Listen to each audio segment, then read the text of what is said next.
acara haul para ulama, para kiai itu ndak ada itu katanya. Kan yang baru-baru ini ada haul abah guru sekumpul.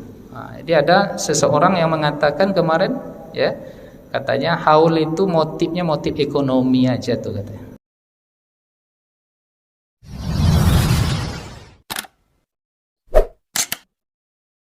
Berkah TV. Dari hadis ini, jadi para ulama itu Bapak Ibu memahami hadis itu ada petunjuknya, petunjuk langsung, ada yang petunjuk dari hadis itu tidak langsung. Yang langsung ada teks kalam Nabi, kemudian ada berita dari perbuatan Nabi terhadap suatu hal. Tetapi ada Nabi itu tidak mengucap, tetapi dari mafhumnya dipahami kebalikannya, konsekuensi logis namanya. Nah, inilah dia konsekuensi logisnya. Secara mafhumnya begitu. Jika yang tak sengaja saja wajib diqadha, apatah lagi yang sengaja. Begitulah cerdasnya para ulama. Karena kalau semua didetailkan oleh Nabi Bapak Ibu, jika tidak memakai logika konsekuensi logis dalam memahami dalil-dalil itu, maka otomatis seluruh hadis Nabi itu akan banyak. Padahal hidup Nabi hanya sementar 63 tahun, dipotong, diangkat menjadi Nabi dan Rasul, maka akan teballah kitab-kitab hadis itu. Maka para ulama memahami hadis-hadis itu dengan pendekatan-pendekatan logika, pendekatan-pendekatan ijtihad bayani, dari teksnya dipahami, dari maqasidnya dipahami. Apa contoh? Kan sekarang banyak ada beberapa kelompok yang mengatakan, oh acara haul para ulama, para kiai itu ndak ada itu katanya. Kan yang baru-baru ini ada haul abah guru sekumpul. Jadi ada seseorang yang mengatakan kemarin ya, katanya haul itu motifnya motif ekonomi aja tuh katanya. Jadi ini logika Bapak Ibu ya, apa istilahnya ini? Diilzamnya seseorang dengan pikirannya, padahal itu hanya asumsi dia lalu dituduhkannya kepada orang. Di sini lucunya, di sini falasi, logikanya kacau.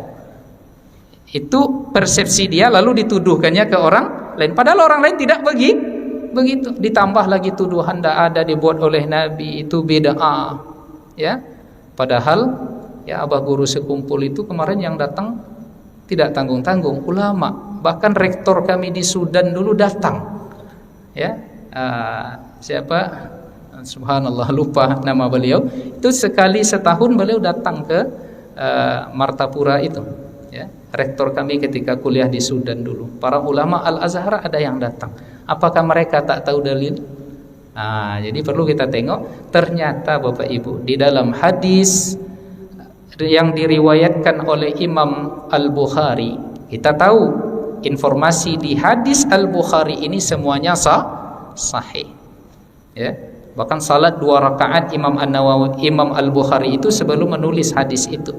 Jadi petunjuknya bukan hanya petunjuk ilmiah zahir, dia meminta petunjuk secara batin juga. Salat 2 rakaat ya, dan bahkan hampir setiap malam berjumpa dengan Rasulullah, sama halnya seperti Anas bin Malik, hampir setiap malam berjumpa Nabi dalam tidurnya. Nah, Imam Al-Bukhari meriwayatkan bahwa sekali setahun Nabi Muhammad itu menyembelih kambing untuk di hari atau di bulan wafatnya Khadijah. Jadi kan Nabi Muhammad sangat terpukul dengan wafatnya Khadijah. Disusul lagi sebelum atau setelahnya paman beliau Abu Talib. Tahun itu ada 2 ujian berat kepada Nabi kita sallallahu alaihi wasallam, dinamakan dengan tahun kesedihan. Maka Nabi Muhammad itu selalu mengenang dan menyebut Khadijah sampai Aisyah itu cemburu. Apa kau ni ya Rasulullah, nyebut Khadijah terus, cemburu dia. Lalu apa kata Nabi? Khadijah memberikan rasa aman kepadaku tatkala aku ketakutan, karena dipeluk oleh Khadijah, diberikan selimut. Engkau menyambung silaturahim wahai Rasulullah, engkau orang yang terpercaya dan jujur, engkau tidak akan disia-siakan oleh Allah. Tenang hati Nabi.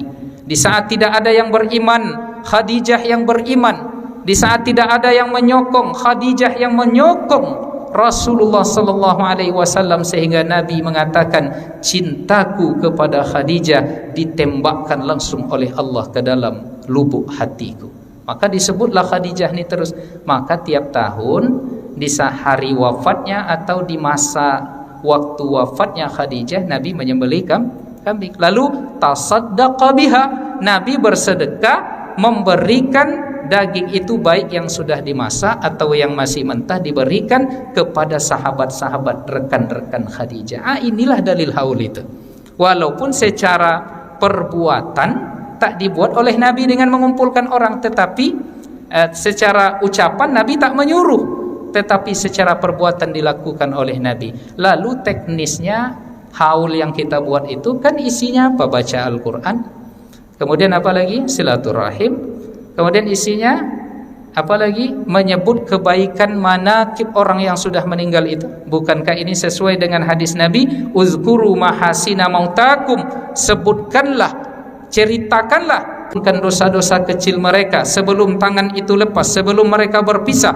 Ribuan bahkan jutaan orang menjalin itu ketika haul. Ada dalilnya.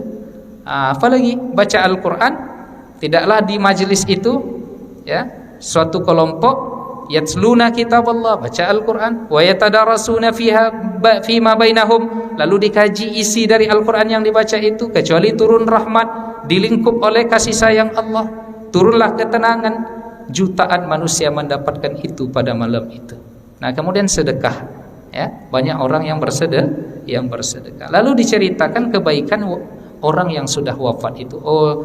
Abah guru sekumpul tahajudnya seperti ini, abah guru sekumpul tidur malamnya sedikit, kemudian dia banyak bertilawah, kemudian abah guru sekumpul dia zikirnya seperti ini ribuan kali. Kita sebut kebaikan-kebaikannya. Ini momen untuk menceritakan.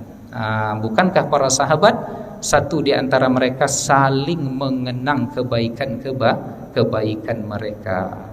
Muawiyah, sekalipun ia berbeda pendapat dengan Ali bin Abi Thalib, pernah suatu ketika beberapa tahun setelah Ali bin Abi Thalib itu, dia meminta cerita kebaikan Ali bin Abi Thalib itu kepada asisten Ali bin Abi Thalib yang bernama Dirar bin Dimrah. Wahai Dirar, siflana Aliyan, ceritakan kepada kami seperti apa Ali itu wahai Dirar. Lalu Dirar mengatakan, kalau aku ceritakan Ali itu wahai Muawiyah, engkau akan malu dengan dirimu, karena bagiku Ali itu lebih baik daripadamu. Ya, lalu kata Muawiyah, ceritakan, aku ingin mengambil kebaikan dari Ali. Padahal berbeda ijtihad politik. Ya, karena Ali waktu itu dituntut oleh Muawiyah untuk segera menyelesaikan kisos terhadap orang-orang yang membunuh Utsman. Tapi kata Ali, kita pending dulu wahai Muawiyah, karena ini kondisi sedang tidak stabil. Kita stabilkan dulu kondisinya, baru mudah kita mencari pelakunya. Tapi bagi Muawiyah ini prioritas wahai Ali. Terjadi perbedaan pendapat yang tajam, bahkan sampai berperang. Nah, lalu ternyata apa kata Dirar? Ali bin Abi Thalib itu setiap malamnya di dalam selepas tahajud, dia selalu mengatakan, ya dunia, wahai dunia, pergilah dariku. Saat itu ia berurai air mata, kata Dimrar. Pergilah dariku, wa qad talaqtuki salasan la raj'ata fih. Pergilah dariku wahai dunia, aku sudah talak engkau dengan talak 3 yang tidak ada rujuk setelahnya. Menangislah Muawiyah mendengar kebaikan Ali. Begitu ibadah Ali, baru satu yang disebutkan, ya, belum lagi kebaikan-kebaikan yang lain. Jadi itu kalimat yang luar biasa. Wahai dunia, pergilah dariku, wa qad talaqtuki salasan la raj'ata fi. Aku sudah mentalak dengan, kalau talak 3 kan tak bisa balik lah tu ya bang ya. Ya, sampai 3 talak bang, ya. Tak bisa balik lagi itu. Artinya udah berpisah, bercerai, tak akan ada kembali. Lalu kata Dirar bin Dimrah, ratihimul ma'asi, kita membenci segala perniagaan maksiat sekalipun kita punya nama dalam maksiat itu, sekalipun kita adalah orang-orang yang bermaksiat. Bapak Ibu yang dimuliakan oleh Allah, jadi begitulah para ulama memahami dalil. Apa contohnya lagi sebagai penutup kaji kita ini? Tidak boleh sedekah makanan ngumpul-ngumpul di rumah orang yang sudah meninggal. Ya, tak boleh katanya, karena tak dibuat oleh Nabi. Dibuat oleh Nabi, iya, tak pernah mungkin. Tetapi petunjuk lisan Nabi, bukankah sunnah itu ada ucapan, ada perbuatan, ada persetujuan? Ucapan ada, sekalipun perbuatan tak menunjukkan demikian. Datang seorang sahabat kepada Nabi, "Ya Rasulullah, wahai Rasulullah, inna ummi matat, ibuku meninggal. Afatasaddaqu anha, bolehkah setelah dia meninggal saya sedekahkan sesuatu niatnya untuk beliau?" Apa kata Nabi? Silahkan. Lalu ditanya lagi oleh sahabat ini, hadisnya sahih, "Apa yang harusnya aku sedekahkan ya Rasulullah? Apa sedekah yang terbaik?" Apa kata Nabi? Saqyul ma, memberikan minum ke orang lain. Kalau memberikan minum untuk orang lain saja sedekah terbaik, apatah lagi sedekah gulai ikan tapa, Pak? Iya kan? Gulai ikan patin. Mana yang loma, ikan tapa atau ikan patin? Bu, ya. Ayam minum saja itu sedekah terbaik, diniatkan untuk orang yang sudah wafat. Apatah lagi yang kita buat nasi kotak, nasi Arab, apa lagi bang? Ya, lamang durian dan apalagi durian. Nah, cuma teknisnya dibuat malam pertama, malam kedua, malam ketiga. Bukankah ada pendapat dari tabi'in yang mengatakan innal